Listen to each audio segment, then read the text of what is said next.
Are you a book lover or enthusiast? Do you need genuine and unique lifestyle products? Or are you looking for a place where you can find contemporary and a wide range of unique gifts for children and adults? Laterna is your go-to place for genuine and contemporary books and lifestyle products for wholesale and retail customers. We stock business books on management, leadership, financial success, entrepreneurship, personal development, and so much more. We carry children's fiction, non-fiction, educational books, CDs, and DVDs. We also stock Christian books on various themes such as church life and growth, spirit-filled living, love, sex, and marriage, to mention but a few. Laterna carries life and style books such as baby and child care, beauty and style, conception and pregnancy, crafts, and hobbies. We also carry adult, children, and teenagers' Bibles, educational toys, framed art, gifts, greeting cards, home and office fragrances, stationery, teachings, and lots more. Our stores are located at plot 1611 Adiola Hopewell Street, Victoria Island, Lagos. Online at www.laternabooks.ng. Laterna, your lifestyle hub for book lovers. For inquiries, call 0803 301 4462, 0809 525 3223, 0809 525 3484, or 0809 525 3485. Chat with us via WhatsApp on 0810 023 4441. You may also reach us on social media via Twitter at Laterna Books, Instagram at Laterna Books, and Facebook at Laterna Ventures.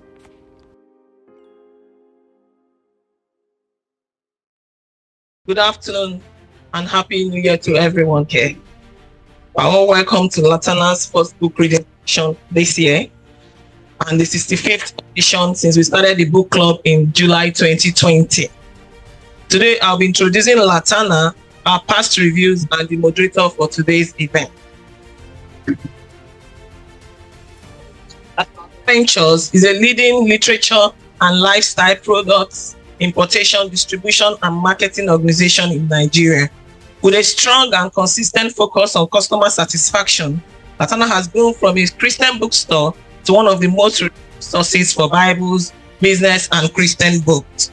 We also do children books, educational toys, gift items, gift bags and wrap, home and office, musical, CDs, DVDs, teachings, stationery, journals, Bluetooth speakers, and musical instruments too. Everything of it.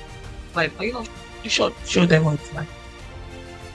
Established since 1996, the company has remained in the forefront of educating Nigerians through provision of global best-selling books and children educational materials, with a global access to over 100,000 titles and several other products. Laterna is a supplier to other retailers in 33 states of Nigeria, including Abuja. Laterna currently runs a book club for children as part of our initiative to encourage the culture of reading. Laterna started the adult reading club in 2020. I mentioned that earlier. Our aim is to continually encourage the culture of reading amongst our that books contribute to human development. And our mantra is Laterna, our lifestyle hub for book lovers. So I would run through our reviews, our past reviews. We've done 64 reviews, and today's one is the 65th review. So I would just go through 20 of them, whilst the rest will be shown on the slide. Review was done in July 2020. Was the former Minister of Industry, Trade and Investment during President Muhammadu Buhari's regime, and he did a book titled by my companion.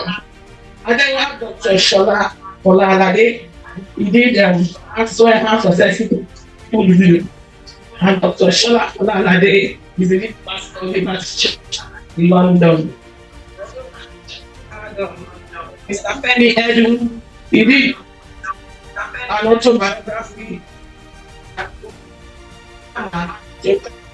Pastor Poju Oyemade of the organization. He did Jordan Klopp's biography. Jordan Klopp is the former manager of Liverpool Football Club. And then we had Mrs. Fadlayo Soya. She did Arts to 101 by John Maxwell. Mrs. Fadlayo Soya is the executive director of the Foundation. And we had Mrs. Yewande Zacchaeus. She did God's Waiting Room. God's Waiting Room is in 4 editions. And it's a book on waiting on God for blessing of motherhood. And then we had Mrs. Dr. Kevin Wani. She is the founder of the Group. She did Leader's Greatest Return by Maxwell, and she had that in 2 parts. And then we went ahead to because the next lady Onyeka passed on in July 2024, and she did an autobiography, My Father's Daughter. And then going forward, we had Apostle Folorunsho Alakija. She started vice chairman of Oil, and she did her book Blossoming. And then we had Mr. Asui Godalo, a lawyer and a politician. He was a PDP candidate in the last Edo State gubernatorial election. And then he did some advocacy. Then the 61st edition was by Dalampe Omoyele. He's a leader in marketing and advertising, and he did stand up. And then we had Mr. Ademola Labishe. You read his book, Transformational Leader. Mr. Ademola Labishe was a former and currently the chairman of Combs. And then today we have Mr. Dele Ogun with us. So quickly, I'll be introducing the moderator. The moderator for today is Mr. Mukhtar Mohammed. Mukhtar Mohammed is a friend of the house, and he's a seasoned investment banker and financial analyst, and he's currently serving as the CEO of Finance with Mukhtar, a personal finance platform dedicated to empower individuals with financial knowledge strategies. So please, let's welcome Mr. Mukhtar Ahmed. Thank you. Thank you, Mr. Mukhtar. Thank you so much. My pleasure being here today and seeing the author. I'm meeting him for the first time, but I've gone through the book and I asked myself, like I told him, I don't know that Nigeria would write this well about our country, the history of our country. Sometimes you read other people, other nations write about their history and the impact, and you begin to wonder if Nigeria is part of our country. Somebody should write for us. But I'm just going to give a brief introduction about the author. He's got the introduction here. Dele Ogun is a commercial lawyer partner at London firm Akin Palmer LLP. His other book are The Law, The Lawyer, and The Lawless. I was trying to look for those books because I enjoyed this. A Fatherless, 50 Years, A Briton, Identity and Development, Ostrich Nation, Oyibo came to Africa, and a slave ship called Jesus. I really want to read that. I hope I can get that. I really want to know that history. How Oyibo came to Africa and sold us. So that's just a brief history, but again, you can go. It was a lot. So, but I don't want to bore you. The author himself is here, so we have time for question and answer. We just we want to welcome him to just give us a brief intro about the book. What is it about? Why did he decide to write this book? Why now? For me, that's very peculiar. Why now? Why did you wait this long?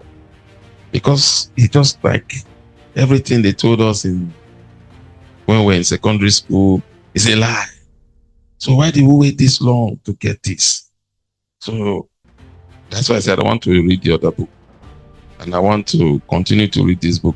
Because it's so voluminous. It's so interesting that you read a page, you go back again and begin to ask yourself, what is the reason?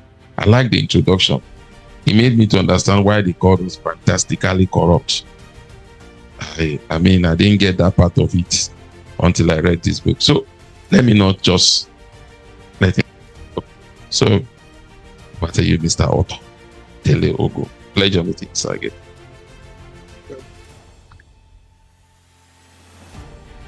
Good morning. Thank you all very much. I hope you can hear me clearly enough. Right, good. Well, let's get straight to it. Why this and why now? You get the answer from the synopsis at the back. It's a very short synopsis as to what the book is about. Culprits, the people and the paper that made Nigeria. It was said of the Briton who founded Nigeria, quotes, he possesses that quality, which is the first, the best, and I should not very greatly exaggerate if I even said the only essential to the successful government of native races, the power to make them act in their own way, under their own leaders, and of their own free will, but in the direction in which he wishes them to go, end quotes. Indirect rule is an ancient political concept dating back before Christ to the Roman Emperor, Augustus Caesar. This is the story of its modern application in the creation story of Nigeria. From its birth on 1st of January 1900 to the end of the war on 15th of January 1970, by which it was rebirth. Now, 15th of January, we're just around the corner. Here we are on the, is it the 19th or it's the 17th today. So 15th of January was just around the corner. And you will have seen all the narrative coming back again. Every year anniversary, that narrative comes back again, where we are repeating a narrative of the Nigeria story. But that narrative is misleading. It is wrong. Because you see, when criminal acts are done, the criminal will always find a way to deflect responsibility from his crimes. And it starts with the narrative, the explanation of how we got to where we are. Now, my interrogator this morning said, why did I wait this long to write Culprits? The truth of the matter is this. The first, and I call it the companion book in the history of Nigeria, was A Fatherless People, which many in this room have read. That one was published in 2017. It took 20 years of research. It took the reading of 80 books in total. And on average, those books are about 300 pages in length to work through. Because you see, the thing about our Oyinbo people, Oyinbo friends, whatever they do, they will always write it down. It's just a matter of finding the books and finding where they have written these things. So A Fatherless People was published in 2017, 80 books of research. Now, I thought when Fatherless was published that is all that I had to do, that everybody now understood the story. But it became clear that some of our people were still struggling to come to terms with the fact that we did not do this thing to ourselves. They said, we are to blame. Take responsibility. So I knew that I had to go a step further to lift the veil. The lawyers in the room are familiar with the concept of lifting the veil of incorporation. You have a limited company like Laterna Book Ventures Limited, and that is what the world sees. But behind the corporate frontage are human beings. And it's only when you lift the veil that you see who's really behind it, which is what inspired the cover design of the book. It is an unveiling. And you see the image on the cover are black faces, the black masks. But behind the masks, who's really doing these things? My object in writing this was to introduce you, my people, to the real actors behind all the familiar events, at least all the events that we think that we know. That nobody can persuade us that it was not an Igbo coup. Nobody can persuade us. And when you read this book, you come to understand that you are simply running with surface narrative, hooked up by the culprits to deflect responsibility from their action. This one took only a year to write. However, it took another 80 books of research, trawling through that, and you'll find fantastic evidence. And my style in writing, I'm not your conventional historian. I hope there are no conventional historians in the room. Okay, I'm safe, because your conventional historian is very boring. The text is very dry. That is not my style. This is narrative history. You think it almost reads like fiction. You know, whether your favorite writers were James Hadley Chase or Frederick Forsyth, that is my style of writing. But supported with evidence, like a lawyer should. I do not make any assertion without backing it up with evidence.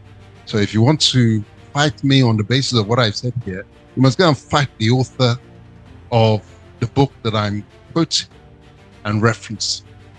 Now, that's probably sufficient by way of initial comments, and then allow the interrogator to take over. I love being under cross-examination, so I'm looking forward to the questioning, and I'm also looking forward to hostile questioning from the audience. It doesn't matter how tough you think your question is.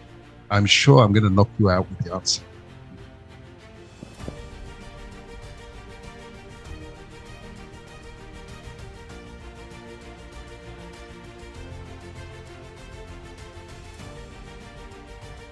Thank you so much, sir. You're already intimidating us. You're already saying you're going to knock. We won't be intimidated. We'll ask our question. Knock us out. So I will start. Like I said, you answered the first question, why you wrote the book, why it took this long. For me, that was the first question. Second, do you think from this book, it seems to be like the Nigeria that we have was not a Nigeria of our own people deciding that we want to live together. It was forced on us. And feeling that whatever we are going through now was as a result of that decision that was imposed on us. Do you think that's the problem with Nigeria? Because I think, now I'm thinking, it's like a child was born poor. And he sat down there and said, it's my father that made me to be poor. And he remained poor. He's not doing anything about it. He's just sitting down Think of the past, what the father did, how the father didn't go to school, how the father did not send him to the best school. For me, when I read all the narrative, all the issues, the South, the North, how the Northern education, the Southerners in the North, non-Christian were excluded from it. Then you go to the South, we were naturally business people who believed so much in Christianity. The missionaries were holding forth there, especially the Catholic missionaries and that. And so it begins to dawn on me, is it the same problem we are having? Is it because it was imposed on us? Are we not being responsible to take decisions on ourselves? Yes, thank you. The short answer is this. Nigeria is working exactly as it was designed to work. Exactly as it was designed to work. The designers knew the capabilities of Nigeria. They were not blind to it. In fact, they are very careful researchers. The due diligence that they do, they know us better than we know ourselves. And having done the scrutiny, the research, and conducted the inquiries, they now design the country in precisely this way to ensure that the capable will never rise to the top. And it is the ones that will keep and preserve their legacy, because it was a business entity. Nobody sets up a business. The easiest part of setting up a business is the phase of the construction of the business. But the hardest part is succession planning. Who's going to take it forward? And you can work so hard to build a business, and the business can collapse the very day you retire, unless you are smart and clever in terms of who you're going to hand the keys over to. Even in your family business, you know your children. There's one son who is a rascal. You know that if you give him the keys to the enterprise, he will squander everything. You know the other one, or your daughter, is more level-headed and will take the business forward. Nigeria was a corporation. We have to understand Nigeria as a PLC. That PLC is still in existence. That's the reality. All that we have as presidents or prime ministers before are just appointees, like characters that you've promoted to the board of directors. You made this one chairman, but you did not make it yourself. That is the heart of the Nigeria problem. We Nigerians would not have made Nigeria. No, they would not have made it. To go and lump 371 ethnic groups together when they were busy running their own, that each of them had their own governance of their own land, in their own way, their own resources, their own history. And then you say, we'll remove all the chairs in this room and we'll leave one chair for everybody here to struggle for that one chair on the basis of one man, one. It's an asylum. The only way it can work is that the forces of reason pull into the background, and the forces of aggression, corruption, becomes the operating system of the country. Now, to support what I said in terms of we did not make this country. In fact, in the book, I make it very clear that not a single one of our constitution was made by Nigeria. Every step of the way, whether it's even the so-called independence constitution, that the constitutional conferences were controlled by the colonial sector. These are masters of the system. They've done it in various parts of the world.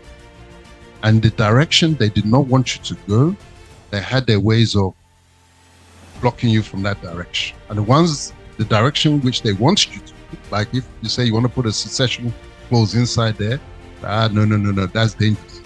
If you put a secession clause there, you'll break up the thing, we'll block it. But let me just share a reading.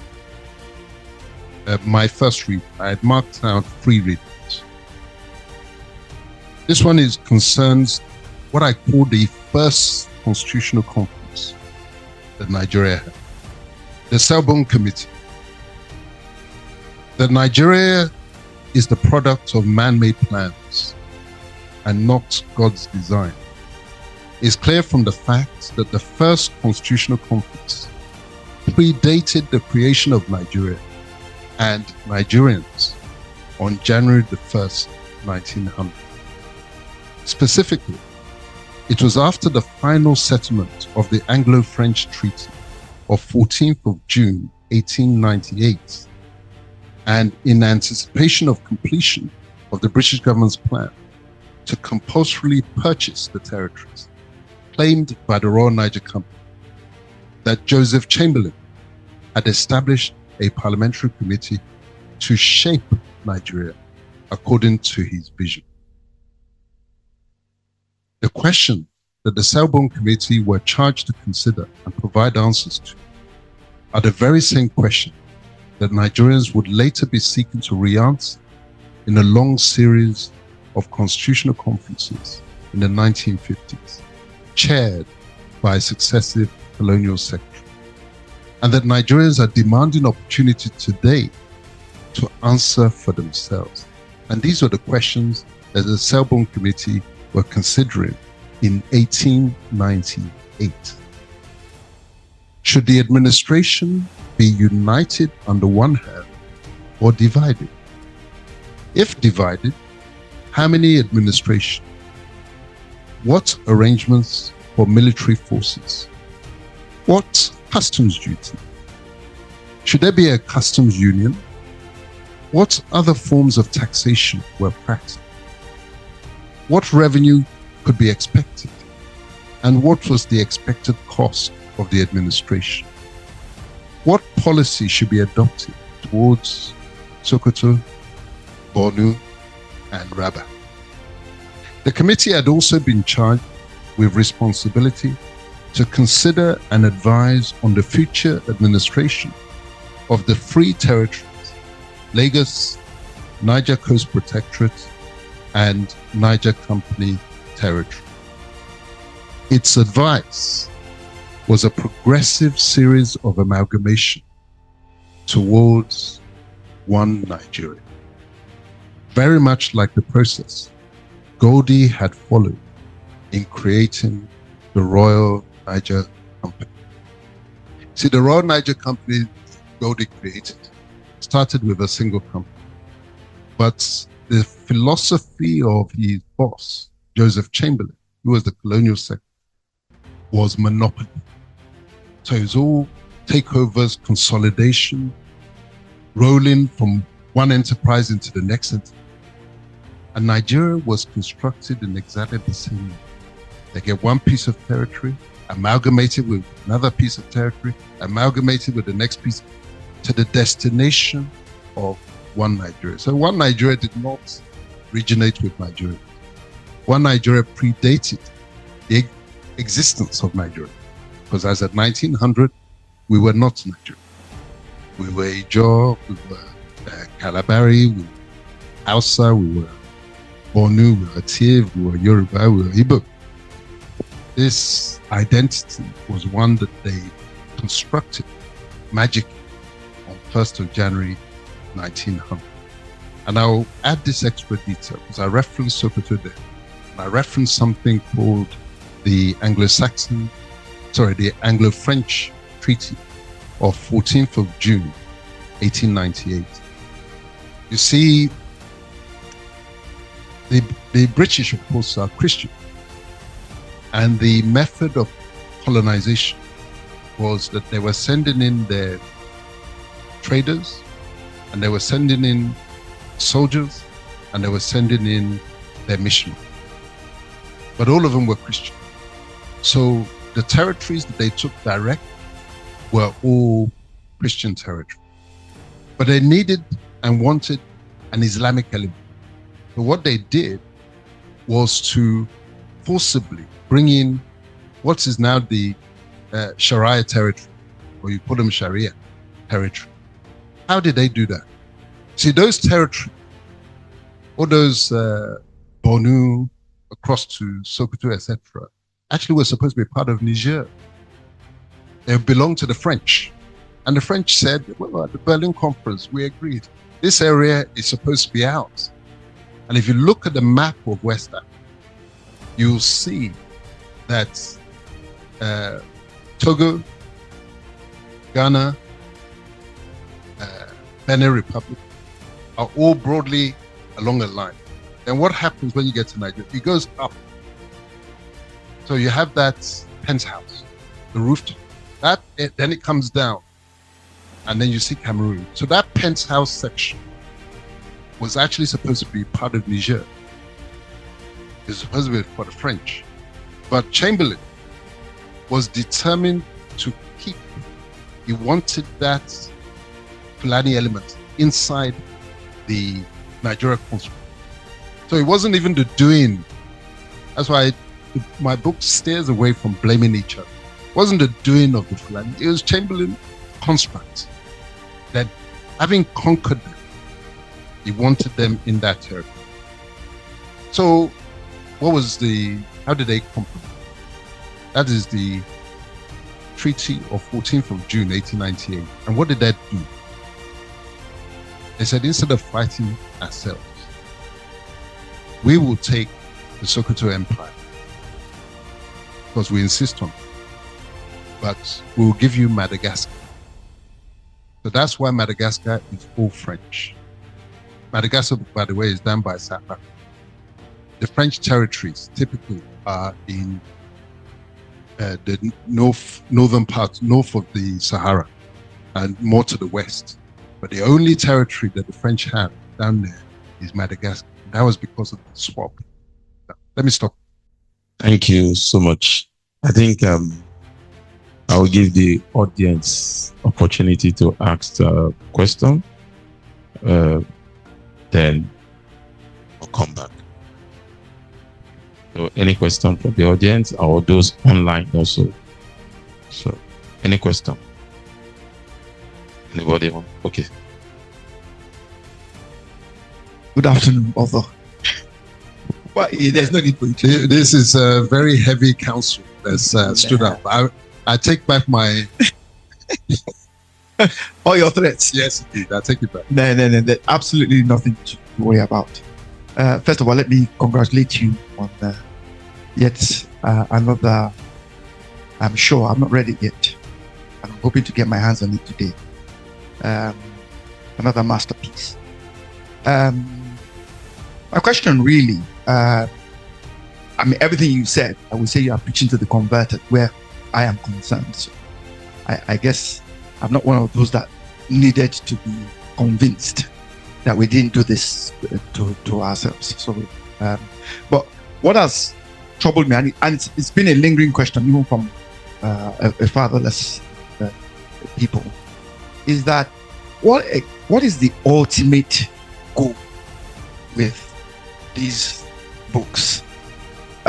Is it simply to draw our attention, to educate us that this is how we found ourselves where we are? Or is there trying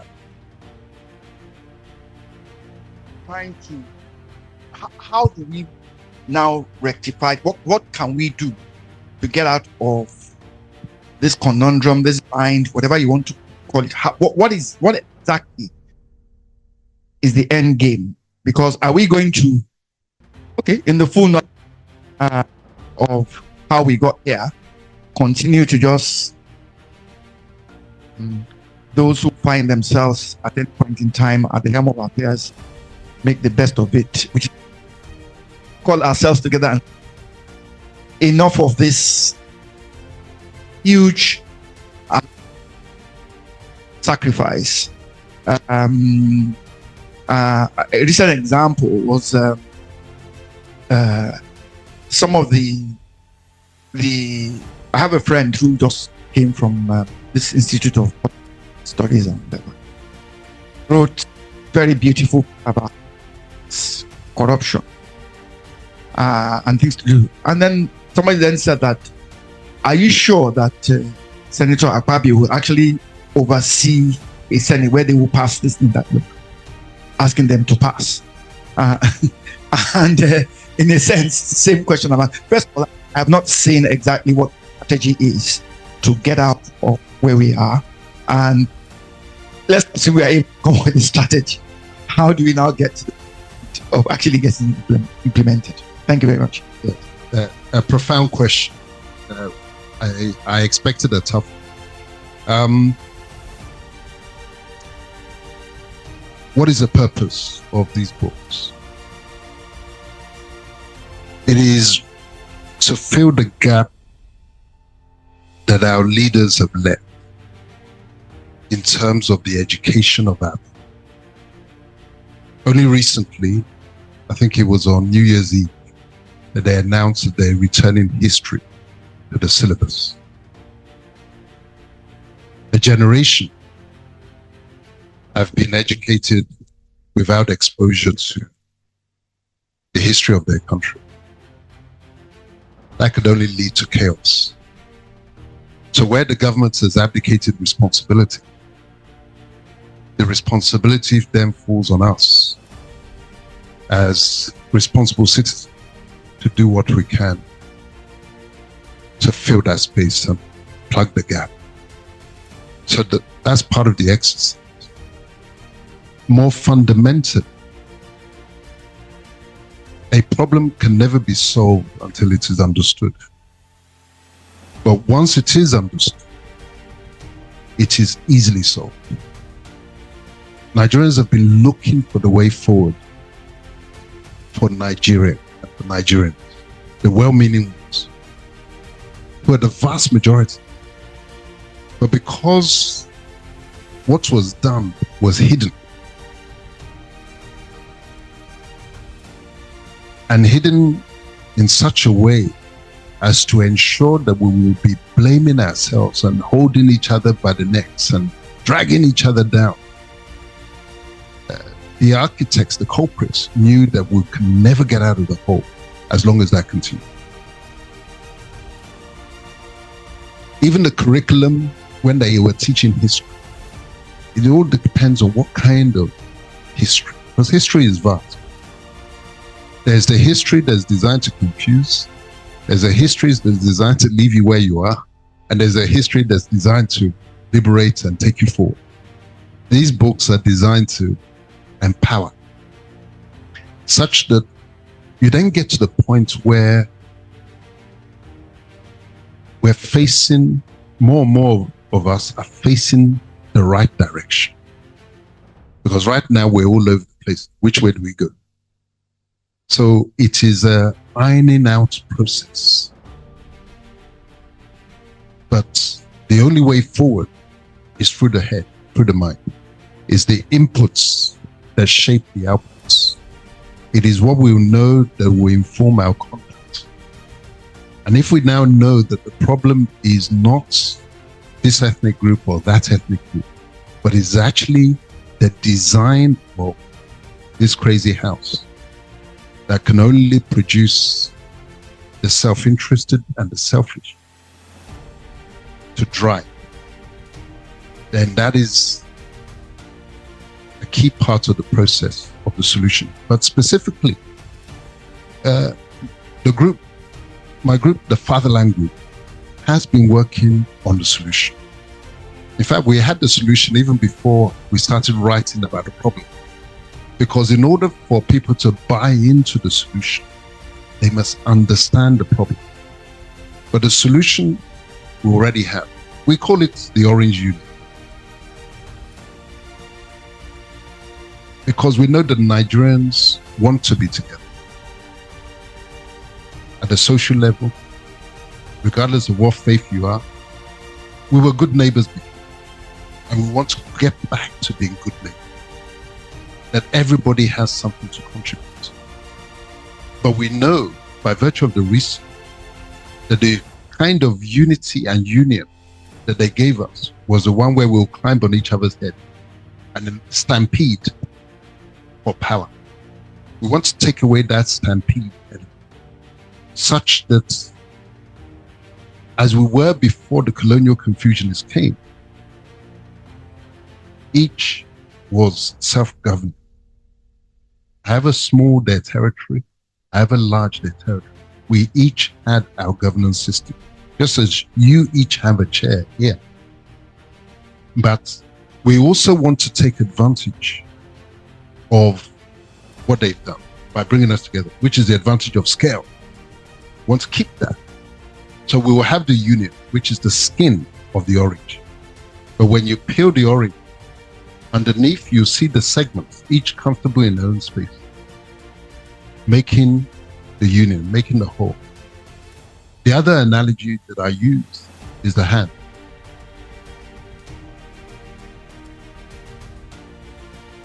Clenched together, you project power externally. But you can't stay with your fingers clenched if you want to be creative. You've got to give the fingers in their diversity their own room for their own unique function. And that way is where human genius comes out. When you see the great works of art, it is the liberalism of the construction of the hand. And you can't do it with a club.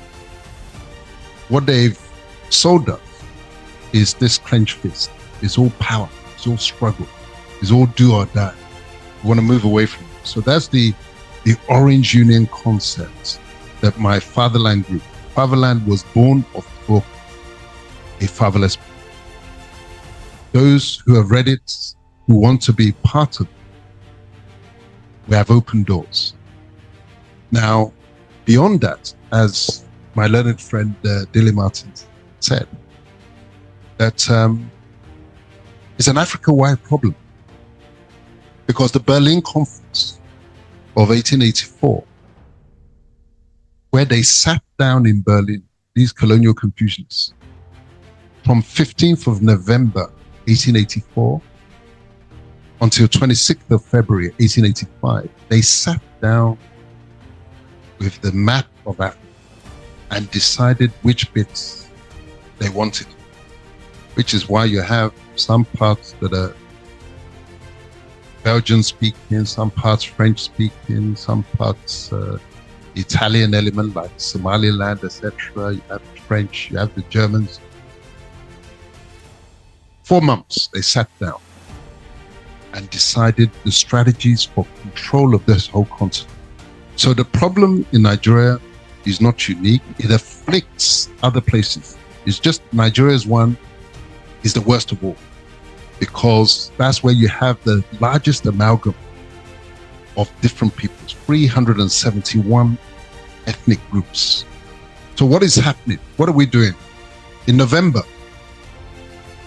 it has never been done before for we Africans, not just Nigerians, to gather together to review what they discussed at Berlin. As I said before, anything the Oyibo man does, he writes it. But we've never really stopped to consider and reflect. What was it that they discussed at Berlin? How did it shape the countries and our peoples? What has been the legacy of governance? And what is the way forward? Is it the Orange Union in the different parts of Africa? Is it Pan-Africanism? Or is it something else? So in November this year, the University of Lagos is hosting the Faculty of Law and Faculty of History coming together with the Fatherland Group to host a one-week conference. We'll be bringing historians from across the world to deliberate on these issues. So the beginning of the fix has started. And so thank you very much for those questions. That gives me the opportunity to make those points. Thank you. Okay, I made to understand that we're online. So can you read the question? Okay, okay. Right. Thank you very much. Good afternoon, and I welcome Mr. Dele Ogun, who I've been following for quite a while. I actually regard him as a person who's done the greatest amount of research on Nigerian colonial history, and I give him a lot of kudos for that. I'm also aware of the Fatherland Group. Now, the key thing we should ask ourselves is, what's the situation of Nigeria today? I was a young man in 1962 to 1966 when we had the crisis in the West and the wet operations, which led finally to the coup. Now, in my opinion, the situation in Nigeria in 2022 is actually more factitious and more toxic than we had in 1963. And so instead of improving, Nigeria is degenerating. So how do we then move forward? I agree with Mr. Ogun that we need to sit down and maybe change the structure to that of the Orange Union, where people work together but have their independence to be able to do things. I have a concern, and the concern is that we have deep-seated animosity amongst ourselves. Because in truth, when the colonialists put us together, and essentially Nigeria is a colonial construct, as are every other country except possibly Ethiopia, they put us together as heterogeneous societies with centrifugal forces. So Nigeria was a flawed construct. But the military intervention internally and the external prompting have made that flawed construct twisted. So I'm glad that he's mentioned this conference in November of this year. But my concern is that we, first of all, need to be able to come to an understanding that we're in the same space. We need to decide how we want to live and whether we want to live together and how we want to govern ourselves. The only slight variation that I have from Dele Ogun's considered opinion is that really, sometimes we might need to allow ourselves some measure of freedom so that people can basically manage their own affairs. The second point which I'd like to make, and I like his opinion on that, the second point which I'd like to make is that the situation of Africa today, or the world today, is similar to what it was from the 1400s to maybe the 1900s, in the sense that you have a lot of geopolitical contention, and the West was able to impose its will on Africans. There's a slight variation now. We have new players in Russia and China. So the West can no longer impose its will on us willy-nilly. How does he see us having that understanding that we are small? Each country is small. Even Nigeria, as big as it is small compared to a China or an India or whatever. And we must remember that the European countries who have conquered us and who have colonized us have decided to work together as European Union because they realize that even they as individuals are not large enough. So how do we then develop this African-wide collaboration? I won't call it integration. How do we then develop this African-wide collaboration and understanding that if we are alone, we are weak, we are divided, and we will continue to be exploited. Thank you very much.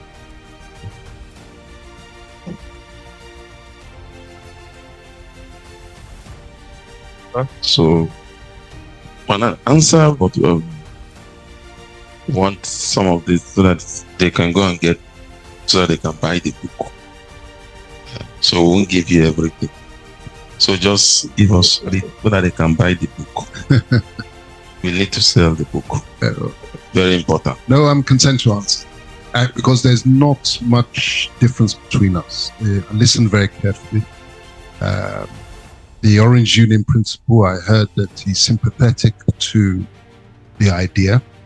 As I said, every problem is capable of solution once it's understood.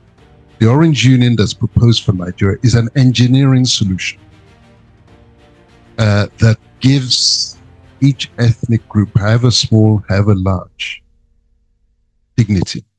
The dignity that we had before, that we lost when they almost reduced us to animal conduct, scrabbling for one seat of power. Winner takes all.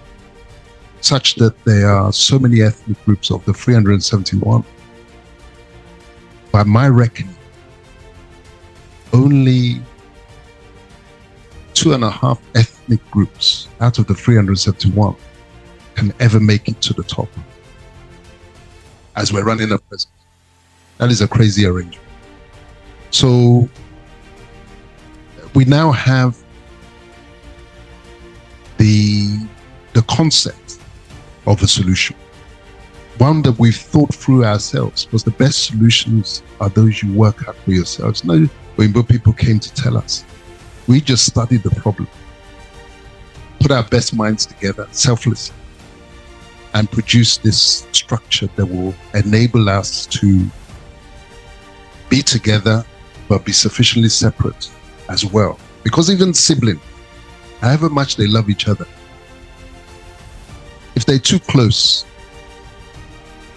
they actually detract from each other's potential, what they could do individually. You can't win a race by tying your legs together because you want to be sure that you're united. You can't. As like the fingers of the hand, you need space to do your own thing. And Nigerians want space to do their own thing.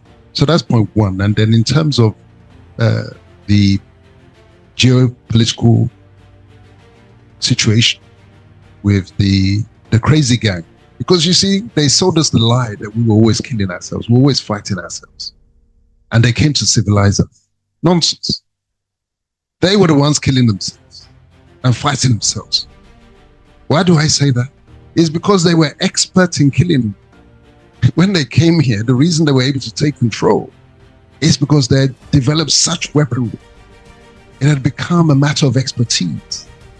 We were still doing the basics to the extent that we had any issues, but what were we actually fighting over? So it's the weapons that they poured into them. They made available to certain ethnic groups that changed the balance of power in the space. That's what led to all the madness that we've been experiencing. And once again, they've shown their barbarism. You see what's been happening in Ukraine. You see what's been happening in the Middle East. Systematic daily slaughter. That's their way of life that they exported to us. But the thing about them is that they know they may fight today, but they're collaborating tomorrow. So the French and the English have had so many wars. I lost counts. Some 7 years war, others 30 years war. But our own one, we'd now say it's fight until kingdom come. And what are we fighting over? We're naturally a good-spirited people. So the scope for collaboration is only it needs a new class of leadership who want to get the best out of our young people. Not for ourselves, but for them. So the collaboration at the African level, the process begins in November. And Africa has been looking to Nigeria for leadership. In November, we'll be showing the way because it is the University of Lagos that will be hosting them. And people will be coming in from Africans in America, will be Africans in the Caribbean, will be, and we will not disappoint.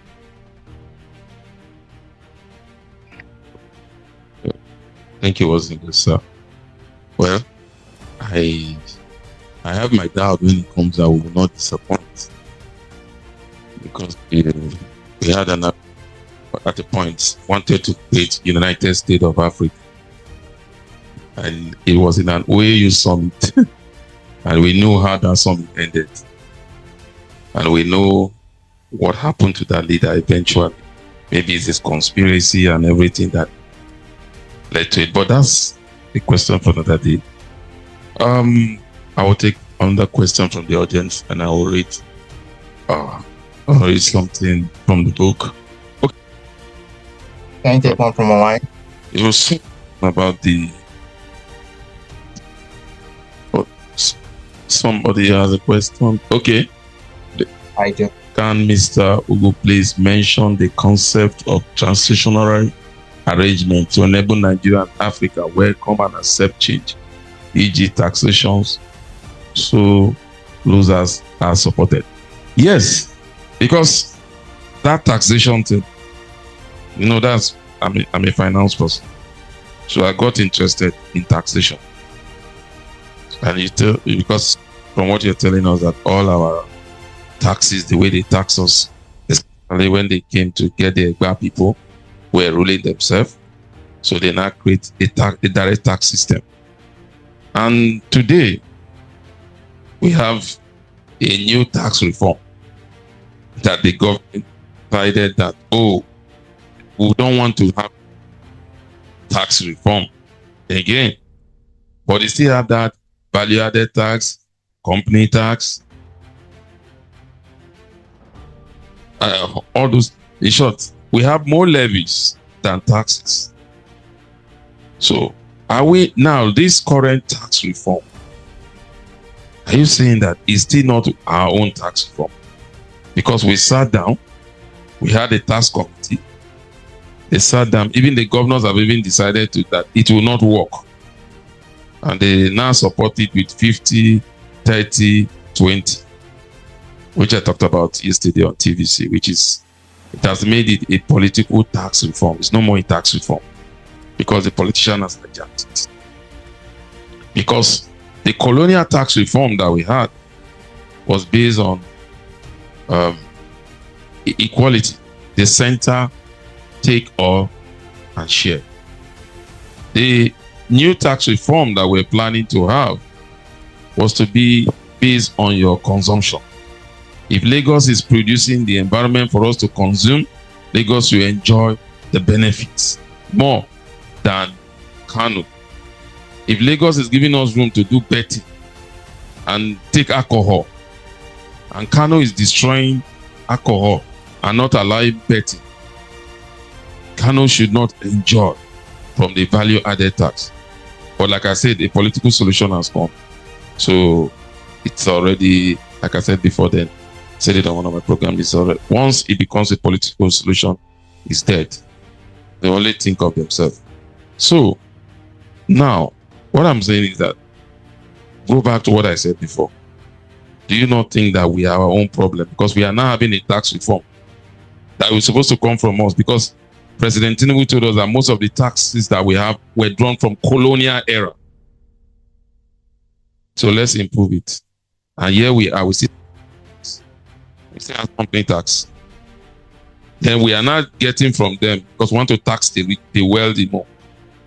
If you earn above 1 million, your tax has gone to, I think, 25%. So do you still think we can sit down and decide to? That's my question. Excuse me, sir, before you talk, I want just the last, because we're running. So if you want to ask us question, we'll just take number of people that will take the question. 1, 2, 3, 4. Okay. And please make your question very brief so that he can give us there. We're already running out of time. We're supposed to just do 1 hour. So, okay, sir.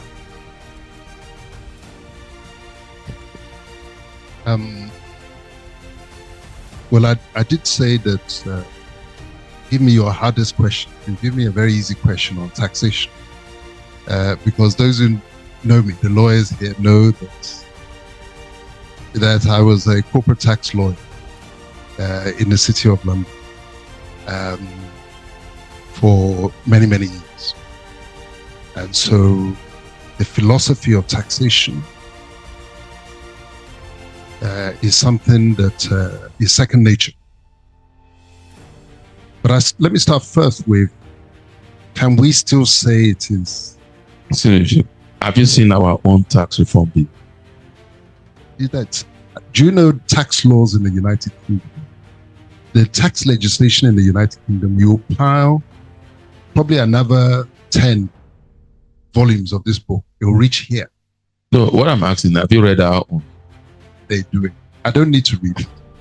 I know what they do. It is actually a simpler version of what I've been dealing with over the years. But the point that I want to make is this. Firstly, your point about, is it us doing it to ourselves, which is what you just touched on. Let me start there. Because all of these taxes that they are piling on, it assumes that the genesis of it is the Constitution, the constitutional arrangement that we're running under. The reason why we're able to say it is still them doing us, not us doing it to ourselves, is that nobody saw that Constitution. We don't have a Constitution. We don't. If we have a Constitution between us, all of us in this room, we'll sit down and we will review the drafts, and we will know at the end of the exercise, through compromises and negotiations. We have 1999 Constitution. I'm telling you that as a lawyer who drafts these documents, when you put a name, it's like, just give me the name. Well, every part of Nigeria was represented in that conference. So there was no conference. Let me tell you as a fact that there was no conference, conference of the nationalities of Nigeria. Have you ever come across any conference of the nationalities of Nigeria, out of which the 1999 document emerged? You know, when you talk about nationality in Nigeria, when you mention that name, nationality, but to the average Nigerian to our leadership is separation. Is what? Separation. Well, how they look at it is neither here nor there. The question is, I've mentioned that there are 371 ethnic groups that make up Nigeria. Those are realities.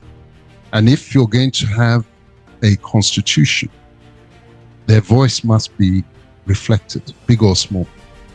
Now, I don't want to spend too long on that, but take it as a fact that even the candidates in the 1999 election, who ran on the basis of that constitution, hadn't seen it before they contested for office. So lawyers drafted. To this day, we don't even know from where. They produced a document, put in everything that they wanted, and gave it the name, as we lawyers do when we draft a document. The document must have a name. It's like a child, it must have a name. So the name that was given to this document was the Constitution of Nigeria, 1999. Does that make it the Constitution of Nigeria? No. But every group has a working document. Even the mafia have a working document. Check. That this is the code of conduct. Anybody who steps out of line, this is how you be dealt with. So the fact that they've named it, christened it, they can even use holy water to go and christen it, doesn't make it the Constitution, the handiwork of the people. So as long as that is not the case, it is not us doing it to ourselves. It is them, the gang, who are doing it to us. But let me go to the substantive point about taxation. In the book, I talked about the Egba uprising, the Adibi War. What was that about? It's because Lugard was introducing the taxation system that they had in. He was now seeking to impose it on the Egba people. And there was an uprising amongst them. No taxation without representation. The reality of Nigeria and all these fancy taxes that they constructed, it is taxation without representation. Because if your votes do not count, if they conduct elections and the result is whatever a panel of judges, because that's what it's become now. Because INEC and Co can't do the job properly, Then the matter goes to courts, and an electorate of maybe millions of people, they are pushed aside. 5 judges in white wigs sit there, and they decide who the winner is and who the loser is. That is taxation without representation.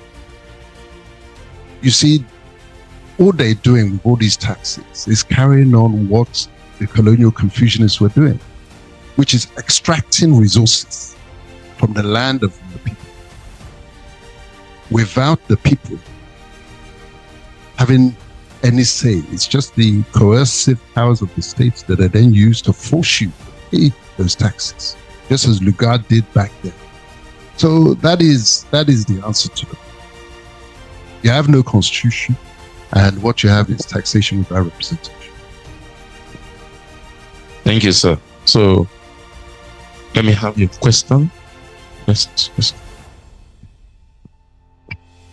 Good afternoon, Mr. Ogun, and thank you so much. This has been insightful and refreshing. My one question is very simple. Are the architects still behind the mask today? Because it's one thing, you talked about succession, and it's easy to make the assumption that they handed over. But who did they hand over to? Did they hand over to black faces behind the black mask? Or are there still white faces behind that mask? Or maybe even Asian faces? Or who's the face behind the mask today? Thank you. A very good question, which is addressed substantially by this point that I make in the book. 1st of October 1960, what we say was Independence Day. You grant independence. Independence is something that you win, not something that's granted to you. When it's granted to you, it's granted on the term of the grantor. It's like a landlord giving you permission to occupy the property. It's on those terms. So 1st of October 1960, we were singing and dancing and hailing independence. But the head of the army, the Nigerian army, until February 1965, was a Briton. Right through, the head of the army. And the anchor, the linchpin of the independence, is your ability to defend yourself. So what kind of independence did we have? When the head of the army, still a Brit up to February 1965, just 11 months before that first war. As I explained in the book, the Biafra War was a proxy war. Now with Ukraine happening, you get a real understanding of what a proxy war is. Ukrainians don't make those weapons. It's supplied to them.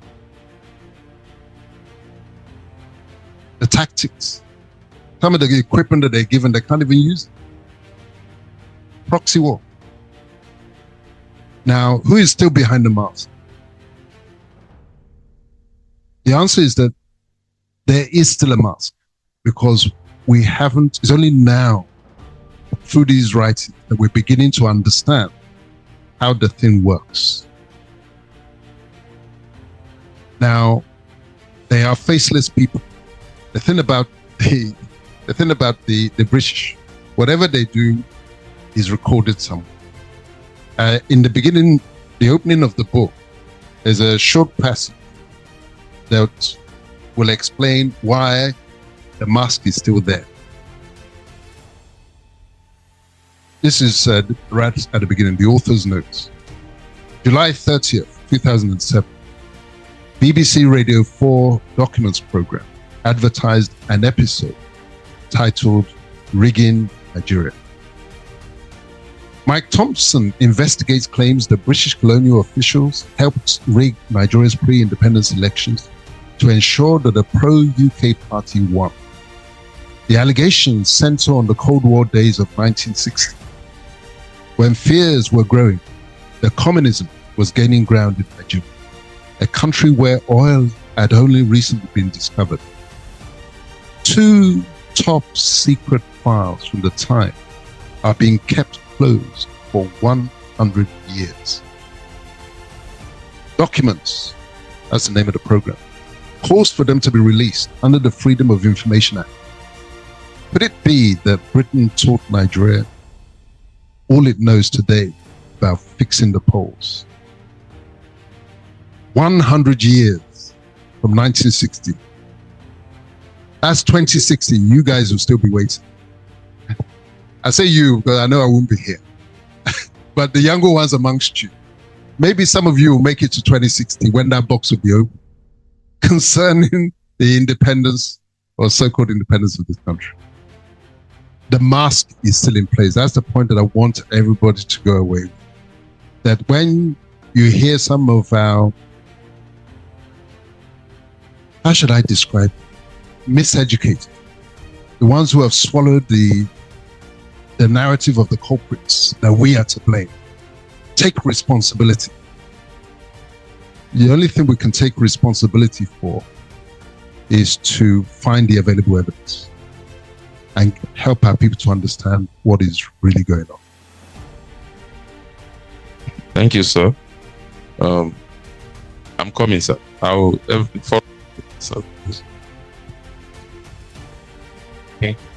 Thank you very much, Dele. My name is Victor Egba from the Nigerian Law School. I represent the new generation, and every time we talk about colonial history, there seems to be an extra effort to transmit the resentment that we in this era do not seem to connect with, because our idea of colonialism is literary because we have to read it, but we've seen practical as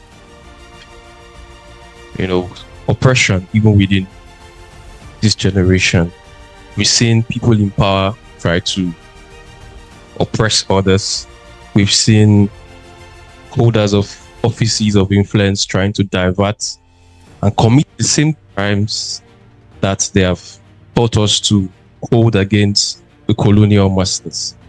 So we do not appreciate the history because we do not see any difference between those people who are in charge right now and those who were there, who were not even Africans.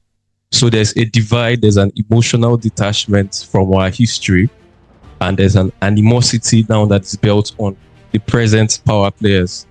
So I am not angry at the invaders as much as I am angry at the people who are still oppressing me right now. And so when they tell me that I should be angry at the colonial masters, I don't want to understand why. So in our quest to redefine our nation's history, how are we looking at encouraging young people to think that it is important to understand their history and to commit to redefining their history? And because a lot of my friends who have also graduated have left the country, and they were very passionate people who wanted to be part of this country, but they've seen the forces of the country that's what they can experience. That's the own history they can connect with. So if we want to encourage a Pan-African perspective, if that's the way forward, how do we bridge the animosity that is not even towards the colonial history, but towards the present oppressive forces that we can experience and relate with as a new generation? Thank you. Doctor, okay, Mr. Dele, hope you get the question he's trying to say. I think in a nutshell, it's talking about connecting the dot line between their generation, the history that you are telling them, because their own generation is you're saying the colonial people are the one that are enslaving us, and right in their own faces, their own leaders or their own people are the one oppressing them, and most of their own generation are now leaving this land to the people you say is oppressing them, and they better life there than even staying in where they are supposed to be free. So I think, did I get your question? Yeah, thank you for that synopsis, and thank you for the question. We live in a competitive world, and it remains the case that Africa's most valuable resources is a human capital. The potential between our ears. That is the ultimate wealth. But the strategy of the colonial Confucians has been to sterilize that capacity insofar as our people on the ground are concerned. That's why they created a structure, a governance order that promotes the worst and subjugates the best, frustrating those ones and their children, such that that human potential will now leak out. It will leak out to the West, where those very same resources will now be harnessed and become part of their own operations. Take, for example, the current leader of the British Conservative Party, Kemi Badenoch. I don't blame her entirely. Why? Because would Nigeria political system and governance system have allowed her to reach the levels that she has reached over there? Because this system was designed to frustrate ability, sterilize it. They would then flow out and they would just grab it. And it's not even just in terms of academia. Look at Saka, the Arsenal boy. Each time I see him wearing the England shirt rather than the Super Eagles, I don't blame him, because the governance system that they've left us with is designed to frustrate talent, stifle opportunity, to the point that those capabilities are then available for use there. Now, you've talked about the anger being directed at the colonial Confucianists. But what the colonial Confucianists did, which is what I explained in the book, they appointed their local agents. All these ones who are not governing properly are merely local agents of the colonial Confucians. The constitutional arrangements was designed to allow those ones through when better material is available. And those ones, they run to Chatham House and read their accounts. And so long as they're governing, staying in line, in the terms of the unwritten partnership between them, they are applauded and serenaded. It was no different from what happened during the slave trade. There were always some who could be co-opted to play the role that the externals wished them to play. There'd be the overseers of the slave plantation. They could be even more wicked than the enslavers themselves. History doesn't change. This is why history is such an important subject. Because once you understand human nature, governance systems, and the human story, you will recognize the symptoms in your presence. There's nothing new to be invented. It's just a question of understanding how did they do it there? And can I recognize the symptoms in my own environment? And as it was solved over there, so it will be solved. The solution's on its way. Okay, thank you. I think we'll I want to say doctor again. Okay, you will just take the two you can answer it at a go, so that we're really running out of time. Good afternoon. Good afternoon, everyone. My question is from what you were saying earlier when I was talking about the amalgamation of Nigeria. From what you said it was a calculative business decision to put the whole of the ethnics together, regardless of the language barrier, the personality barrier. But now I see a lot of people advocating for Africa to be one, to work together. But if the amalgamation of 371 ethnic groups is not working properly like it is in Nigeria. What's your take on Africa? Because I lived in South Africa for so many years, and a lot of black people in South Africa don't even buy the idea of Africans working together. Some are even xenophobic towards each other, saying, we're better than you, we're better than that. What's your take? Do you think it's gonna work? Because already Nigeria is not working with everyone being. Do you think Africa would work being one together? That's my question. Thank you. I say Nigeria is not working. Nigeria is working, work in progress. Because that you can even talk now, that means Nigeria is working. I think my question is the simple question. I've read bits of the book, finished the book before this meeting today. I didn't. What I learned is that all the history that I know is a lie. And I know that, people, in Christianity, they say don't look. Yeah. But if you don't look back, you don't have an identity. So the simple question, this is a book, but this is not a book. Are there books that elementary books that we can put through our curriculum? And that we need to start teaching people the truth, and that material should be written by us coming from this. Thank you. Thank you so much. So I have some online questions. Are they there? How many? Okay, let's finish. Let's see what I'll come and check it. Why? So can you just answer this? Yes, let me deal with those two very good questions quickly. The first regarding Pan. I agree with you.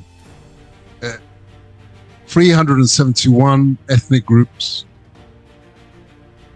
that each had their own governance systems before the colonial intrusion,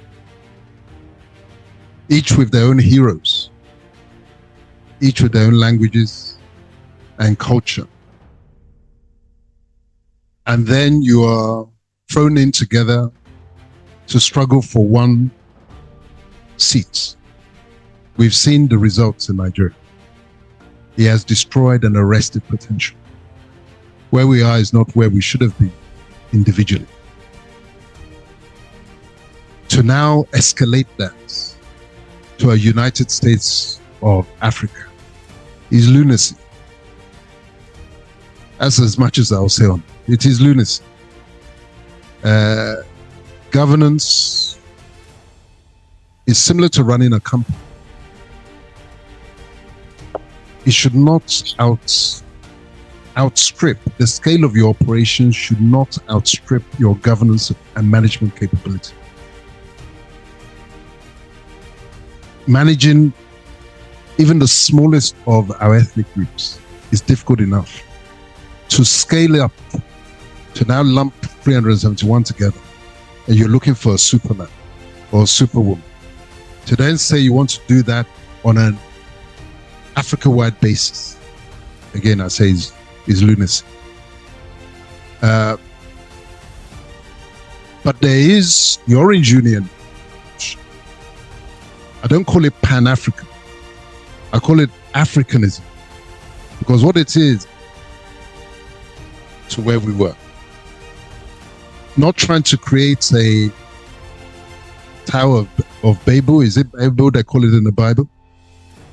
And you want to reach the heavens by lumping everybody together.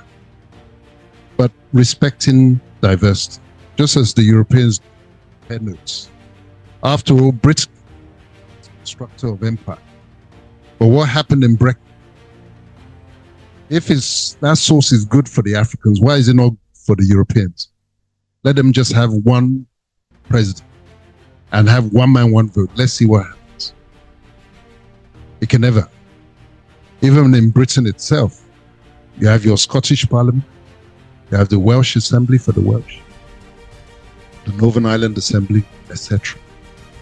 Now, turning to my friend Deji's question. You see, they've dribbled up. And we Nigerians When it comes to football, we're hard. But when it comes to affairs of the mind, so easily dribbled. So they were telling us, look forward, not back. Whereas their own philosophy, given to their leader, Winston Churchill, he is famous. The further back you look, the further ahead you will. So history, the one that they knew what they were doing, to make sure that you will be fumbling and you stolen, because you would not have the experience of the rear mirror, what's going on behind you, what's coming up alongside you. And so, but we give them credit now. Did they not say on New Year's Eve that they're returning history to the syllabus? Well, Fatherland Group they deliver on that promise. In fact, one of our members announced that he was going to purchase 15 copies of Culprits to be given out to under 25s who have an interest in history. The Fatherland Group will be announced soon, and we'll be encouraging others in the parent generation follow the example.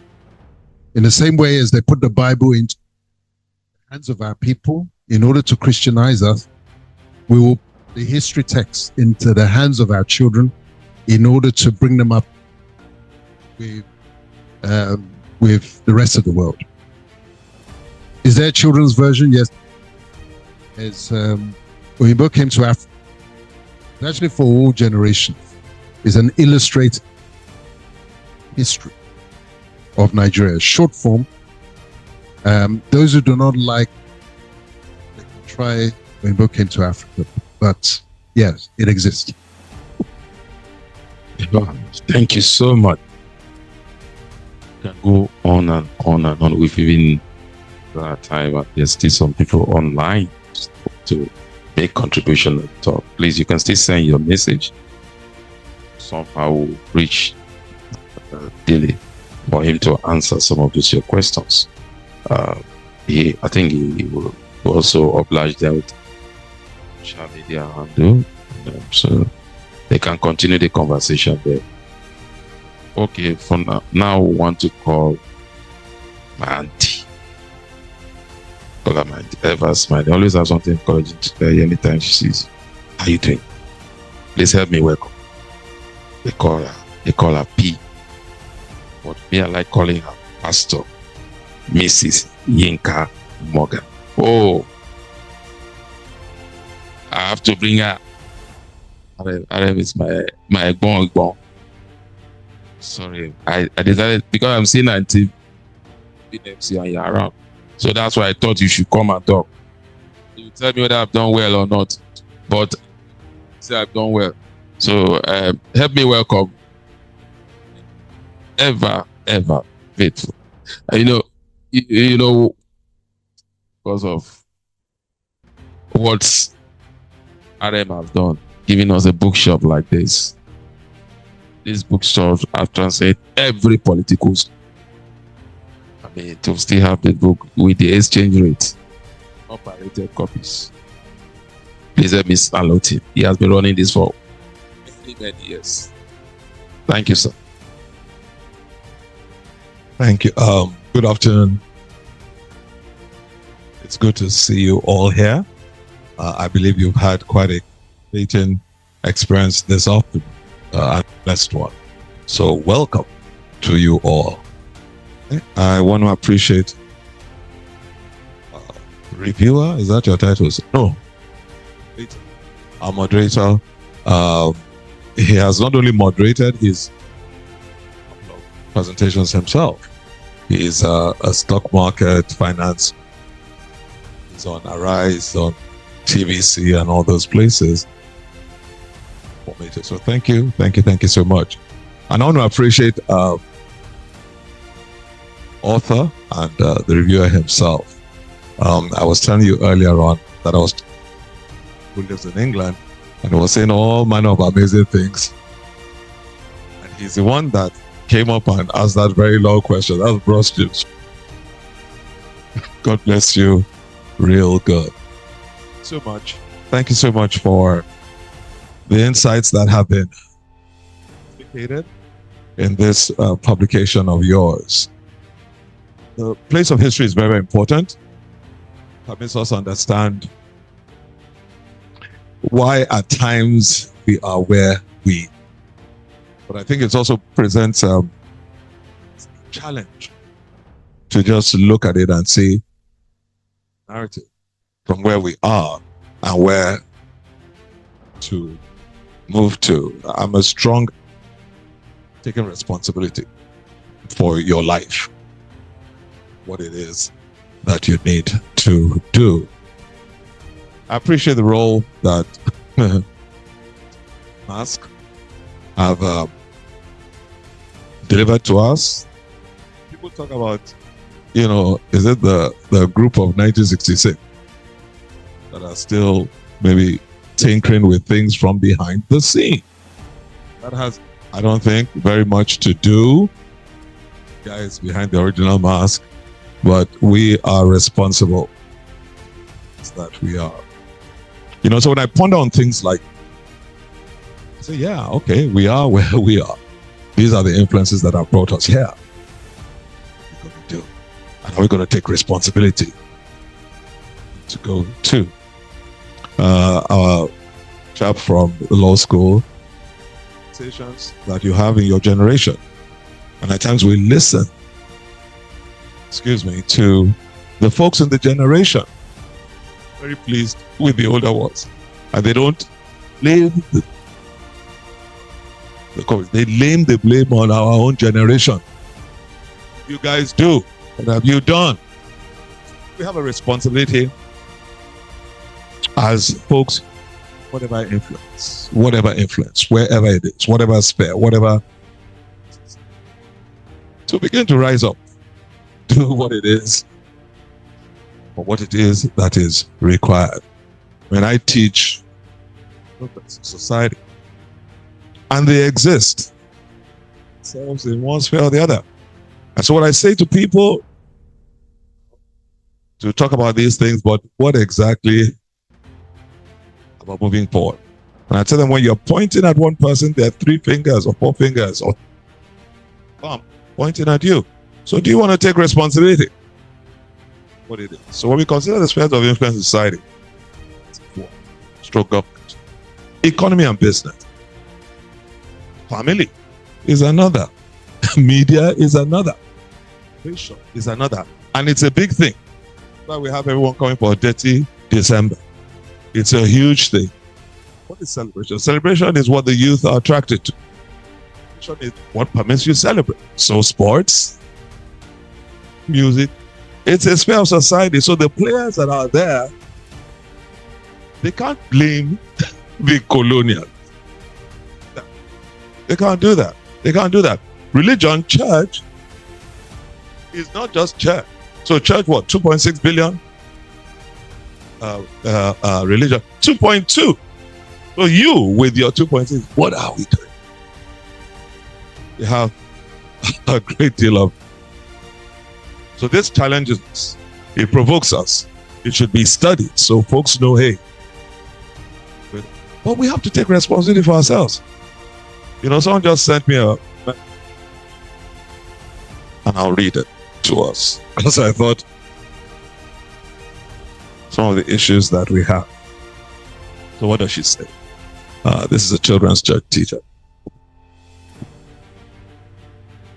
From ASU to all secondary school proprietors and parents. So they are speaking to people in the education space, the family space. They are secondary school teachers, school proprietors, and parents. Help the students and your children by ensuring that the students in your school write examinations by themselves. The grades they brandish on their SSCE results. I've seen students with A1 in mathematics but cannot solve the smallest of fractions in mathematics. I've seen a student with distinctions in physics and chemistry but knows nothing about chemical reactions, versions. Students with distinctions in literature, government, and CRS learn on the differences between drama and prose fiction. That's of religious stories. We had to ask some students some years back to help them with JS3. The whole 16 of them in engineering class with excellent SSC results. Used at the site of any arithmetic work. Last semester's performance betrayed the several P3s of their work results they carry about for admission. Departments. This is the story of our nation. Who's responsible for this narrative? It can't be. So I tell people, wherever it is you find yourself, can you establish an oasis of excellence? I mean, I spent time at Lagos Business School as an oasis of excellence. An oasis. The desert exists where there is water, where there is refreshing, where there is succor. And I believe that is what it is, you know. And he was saying that, yeah, he was in the US for so many years. One occasion, a political rally, they were talking about the history of the US, see the unity, and he was so amazed that, what, I don't know anything about my nation. US in this meeting, and he then cried. I went back to the library, and he says that he has an issue that when our national rise of compatriots, I said I don't have an issue with that. Preach on arise, I preach arise, oh God, I preach that thing. Maybe I didn't explain to you, but I told them in church. Yeah, arise means come alive.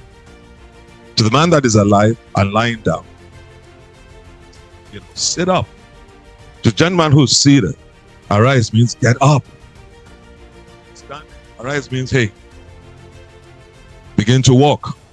The man who is walking, arise means, hey, to run. The man who's running, arise means begin to fly. The man who's flying, arise means begin to soar. You're not flapping your wings any longer. You're understanding the thermal currents. You've adjusted your wings.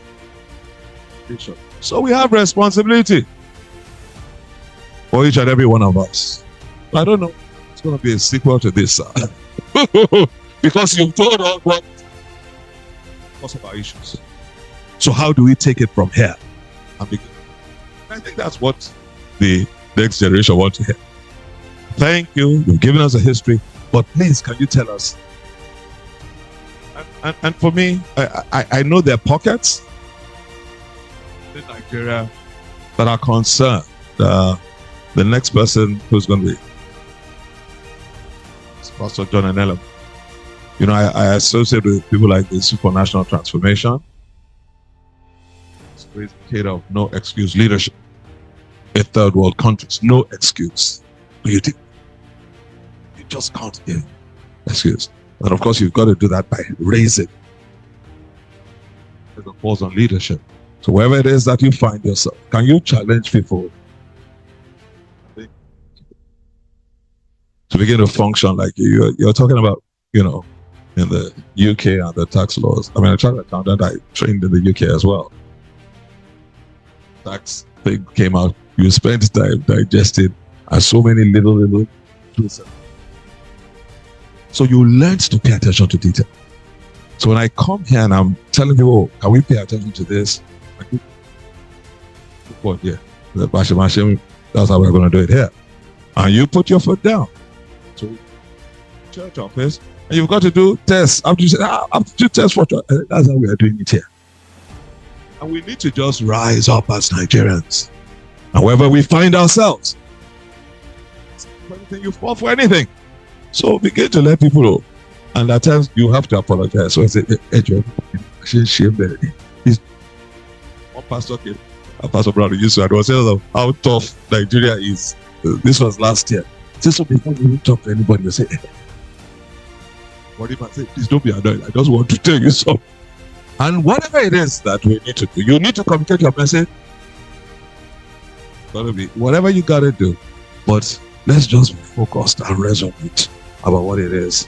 But we thank God for you, sir, and for communicating this. And I dare say the other people that are thinking like you. So at times there's a need for connectivity.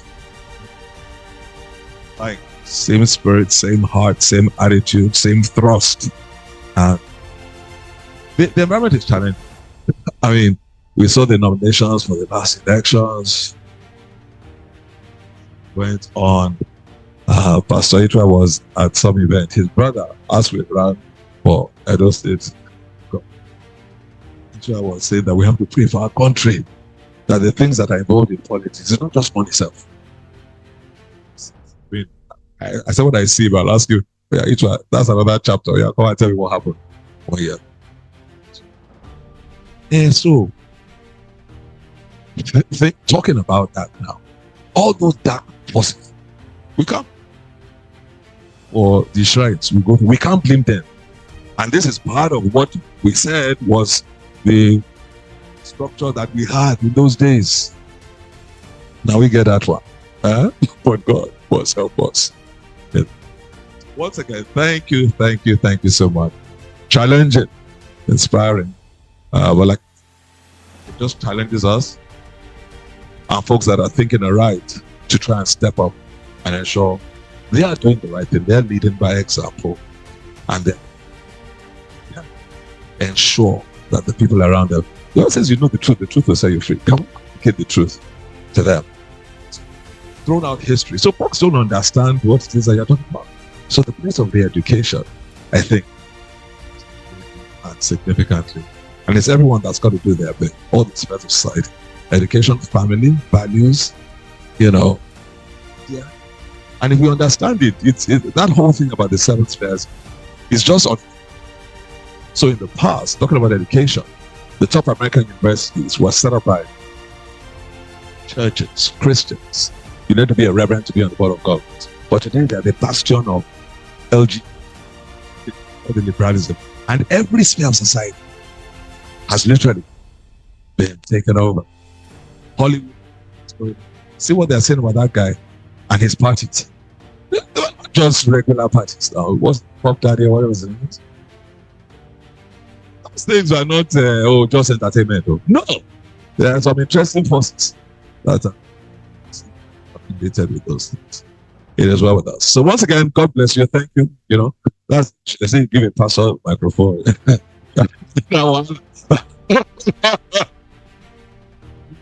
Okay, so the next person. Hey. Pastor Remy is just there. Amen. So the next presenter is Pastor John Neleba, Apostle John Neleba. Has 2 books. I think he even had our 6 books that he wanted to present, so they convinced him to just restrict it to 2. So one is life planning, everyday count.